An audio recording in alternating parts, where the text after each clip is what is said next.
We heard a little bit about infrastructure there with Tumi Sekoni from FMDQ OTC, Securities Exchange. Infrastructure is king, but of course, Nigeria has no deep pocket, the government, to do it all alone. So there are different ways in which you can do it. One of the concepts of funding is what we call tax holidays, and that is becoming the buzzword on the street. From Jeff O'Brien, the country director, Pascal Odibo is live here in the studios to discuss this concept and take us through how can we get this for taxpayers' money to work for them. When you see that the taxpayers' money work for them, what do we really mean? Good morning. Good morning. Thank you for inviting me. It's good to have you here. Yep. And explain to us this concept of tax holidays. It's becoming a bit of a buzzword since the last administration, when some organizations such as the big boys, Dangote Group, got to the tax holidays and became an issue. Then this administration also came in and said, look, maybe we need to expand it, and they expanded this through a few other sectors. Are you sitting down as someone who deals with the financial services industry, management, consulting, and what have you? What are your thoughts?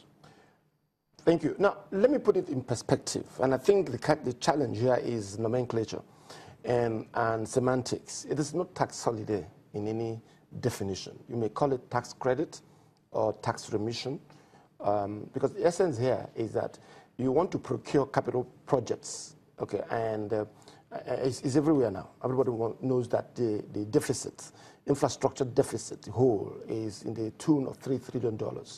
And that, by every stretch, represents a figure that no sovereign can cough out, not to talk about an emerging market like Nigeria. So governments must find, therefore, innovative ways to be able to fund infrastructure and national development. And this is to the politicians. And this may sound political, but it is to the politicians.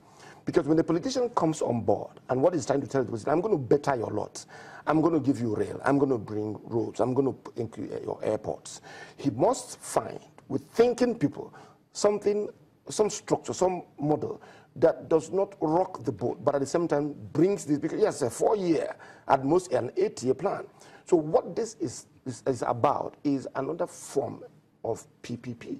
How do you use a portion of the tax liability for the purpose of capital development or infrastructure development? It's an issue for politicians around the world. And that's why some people say politicians use two different toothbrushes, one to the left and the other to the right side of the mouth. They speak, they go on the podium, on the campaign trail, they make all the promises in the world, and then they get into office.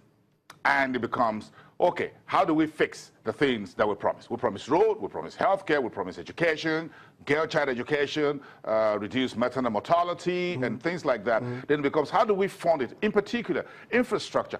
Even in developed economies such as the United States, where they are looking at the Chinese and they are saying that almost all the key infrastructures, road, rail, rail infrastructure in the U.S. is becoming obsolete because the Chinese have gone to another planet entirely. Now, bringing that home, as you said, for frontier markets and emerging economies, developing countries becomes a little bit more tenuous. Now, so you think tax credit comes in here to play? Listen, the politicians, that's their job. Their job, politicians are leaders. And a leader's job is to fire the people to a dimension where, you know what, guys, I can take you there. I remember one politician used to say, I'm going to create a new Dubai in Nigeria. That's their job. But they need to pull back after the elections and develop a core team that will give them innovative ways to deliver on their promises. And that's what I think and I feel is lacking.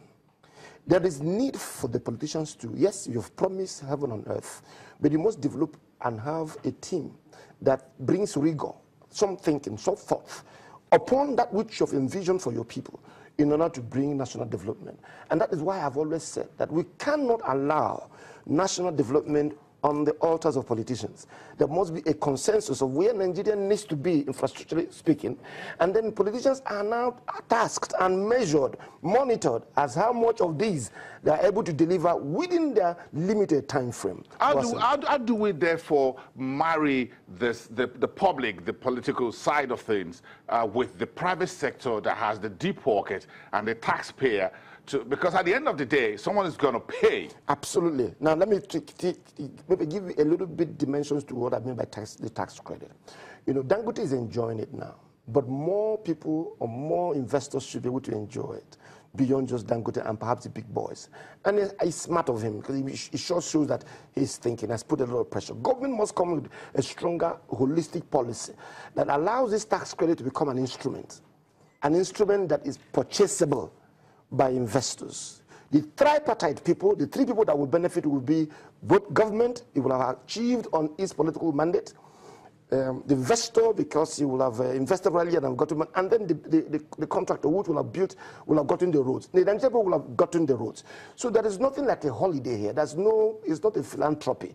Everybody is benefiting. It's just that this is more of a strategic thinking thing. It is not even new, by the way, Boasin. This has worked in the US. It has worked in Europe. And all we just need to do is to get together and make sure this is something that we can bring to our clan. Now, let me put this way. Beyond just, the Apapa to Awaron Sheki Road has been given to Dangote to do by cement, 10 years later. What it means is that because he has, and will always have big ticket, large tax liability, he is able to take it on. But what about different people, the Shells, the Mobiles, and the banks, who are also quite exposed to government, either now or in the future in terms of tax liability? How can you create an instrument that they can invest in at a discount? They enjoy the tax credit and the government gets the road done. Now, it's not as simple as what I'm saying here. There are ways to structure it.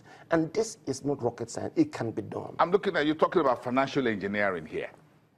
Well, why do we use the word financial engineering? Engineering is about making, building flyovers over the water, isn't it? Building roads upon the mountains and over. Is a thinking and a thought. That finance has moved away from the traditional accounting of historicals to financial management as to how it's going to be used. So, and this is the future. So what I'm saying here is that beyond just, and I need to say this about the government. There's a chap now that is in charge of ICRC, Chidi. And I think he has his head screwed properly on his head. You think we should bring in the ICRC into this conversation? They should be part of this because this is going to require an extra budgetary financing. People say there is a lot of lack of finance. That's not lack of finance. Money is everywhere. It's lack of funding that is a challenge. Funding is the proper returns on finance. Your inability to structure a transaction that will ensure that investors are properly compensated is what is making funding, not finance, not come your way. So if you look at our annual budget ritual, in which we open dockets and we put envelopes in it, XY, get this. Do you think we should, this time, with what you're saying, to move a little bit away from this and bring in a different approach to resolving this? Because it looks like year in, year out, we keep complaining that we've thrown 4 trillion, we threw 5 trillion, now we're throwing 7 trillion into the economy and into infrastructure and whatever, and it looks like we're in a trap. You just said it. Of course, everybody knows that this definition of insanity, where it is said that if you keep doing the same thing over and over and expecting a different result, then you must really have your head checked because you're digging around where you're in a hole. Absolutely. So you're absolutely correct. And I'm saying here, even if you want to put it in models, why don't you say, okay, 4-point-something trillion was what was made for capital project this year. As we speak, 3 months after the budget has been passed, there's still a battle as to whether capital disbursements have been made. All the infrastructure, all the big ticket ideas are all waiting for, as it were, and they're now waiting for Sukuk. The one in front of us here, Lagos Ibadan Highway. Absolutely. So the point I'm saying here is that, and I challenge the politicians, because the people are getting uneasy. You mean the populace? The populace are getting uneasy. The only thing that will assuage the people is when they are, the essence of government is to make the people happy. If the people are unhappy, they will come after you in some way or the other, either by agitations or by some protests, and it is getting there. So to avert this, give them infrastructure, give them housing, make power work, and you don't need to go into your budget to do so.